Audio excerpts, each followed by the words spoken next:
My name is Farah and I'm a student here at Stanford majoring in CS. I'm a sophomore right now. The happiest moment of my life was something that I expected at a lot of different points in time. You know, when I first got my college admissions, when I first figured out what I was doing with my life, I always expected that this was going to be it. This was going to be my happiest moment. This was going to do it. I was finally going to, make that point.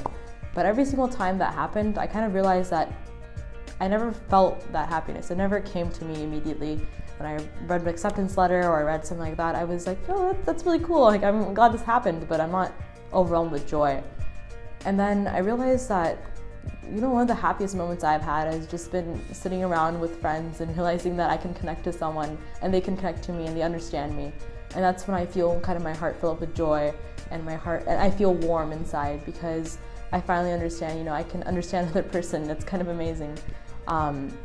And also realizing, even though I'm so small in this world, there's someone out there, there's people out there who really do care about me as an individual and that I do make an impact, even if it's small, even if it's just being there for someone for a couple minutes in their day when they need it.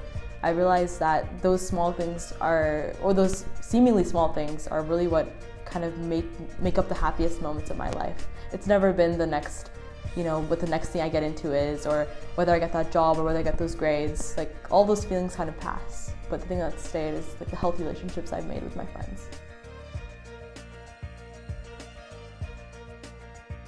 So one of the things I'm really passionate about is technology. And sometimes I just take a look at my phone and I'm like, this is pretty interesting. If I just threw it into the 6th century, I'm pretty sure I would be set on fire. It's really insane. And the thing I'm working on right now as a CS major is obviously very, very involved in technology, and it's probably very trope here at Stanford and Silicon Valley where everyone knows that, wow, tech is a really big thing. But for me, I think it's really about building bridges and creating tools that can really innovate and solve a lot of some of the smaller issues the world is facing. Of course, it can't fix everything, but it can certainly help people who need it. Whether that's communicating to people around the world who don't know about already existing technologies, from Medicare to communication technology, and then also advocating for more diversity within, those people who are building tech so they can actually figure out what's working best for people who look different than them. So for example, I'm part of an organization called She++, and we really work on advocating for women's presence in CS and technology and making sure that our needs as half the population of the world is really heard and realized.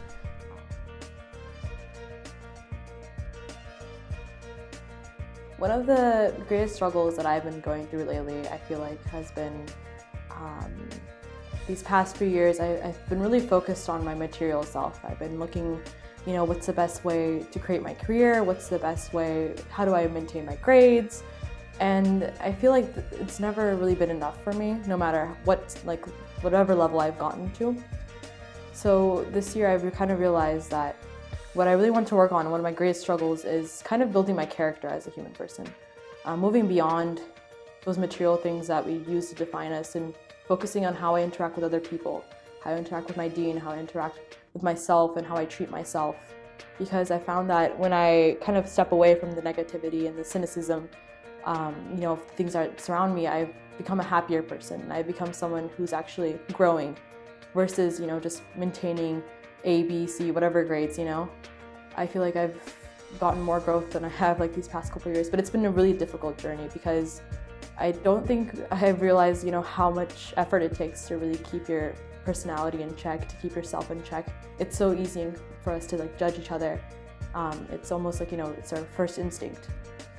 And it could be negative, it can be positive, but I've been really trying to focus on learning how to give each other the benefit of the doubt and leading a community, leading myself to a happier place.